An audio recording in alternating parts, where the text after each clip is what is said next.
We're all going crazy, stuck inside during this horrible coronavirus crisis all around the world.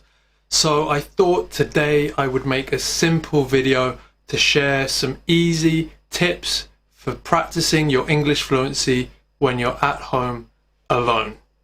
I'm Lewis, the English mentor, your British guide to better English. So let's get straight to these tips. Number one, really simple thing you can do is to switch that internal voice in your head into English. So that means thinking in English. It may sound strange, but it is totally possible to change that monologue, that voice we have in our minds that tells us the actions we are doing is thinking about our worries or our plans, our dreams. We can turn that into English. Now, maybe your English is not so expressive or descriptive as your mother tongue, but still you can really try to start thinking in English, and you can even just narrate the actions that you are doing in English. So if you're cooking dinner, for example, you can think about the processes or the actions you are doing in English. Now, I recommend speaking out loud as you're thinking.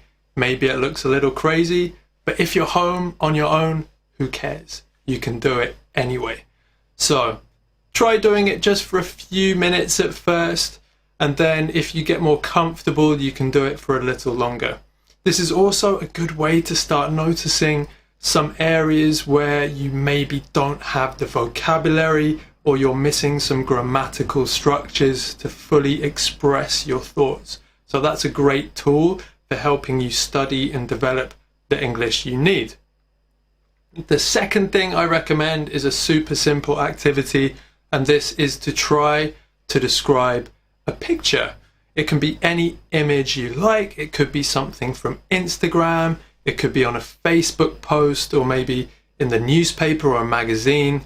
But try to find an image which has some activity or action in it, and then spend 1 minute to describe everything that you can see. Try to give as much detail as possible. Think about where it is, who is in it, what they are doing, the objects that you can see, the colors, the shapes, and then try to explain or describe everything that you see as quickly as possible. Now, you can do this again just in your head, but it's better if you speak out loud the description of what you're seeing. Maybe if you are with another person in your house or home, you can try to share the activity with them and take turns to describe different pictures that you see. This is an excellent way to identify vocabulary that you don't have, especially for objects or everyday items you will know in your mother tongue, of course, but then you find are missing in English. So after you describe the picture, make a list of all the objects or items that you did not have the English vocabulary for, and then you know what you need to learn. The next activity I recommend, and I think this is a fun one, is to sing and translate a native language, your native mother tongue language song into English. So choose your favorite song in your own language, play it, and then as you're listening to the lyrics, to the words, translate in real time into English and sing along as best as you can. This can have quite funny results. I sometimes do it translating English songs that I like into Spanish. It can be quite a challenge, quite weird. Sometimes it's not really easy to make a direct translation, but I think that makes it more entertaining.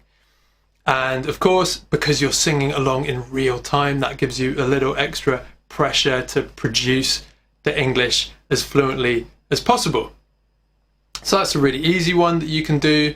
Maybe you could find the video on YouTube so you can watch at the same time.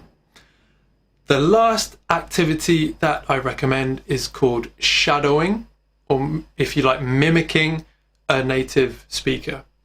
Now, this is not for everyone. It's quite a challenge, I think, but if you do it right and you put in some effort, it can be really useful.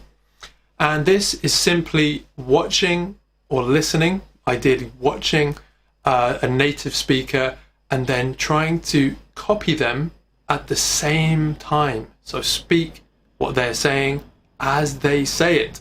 So you could be trying this right now with me, for example, trying to say what I am saying.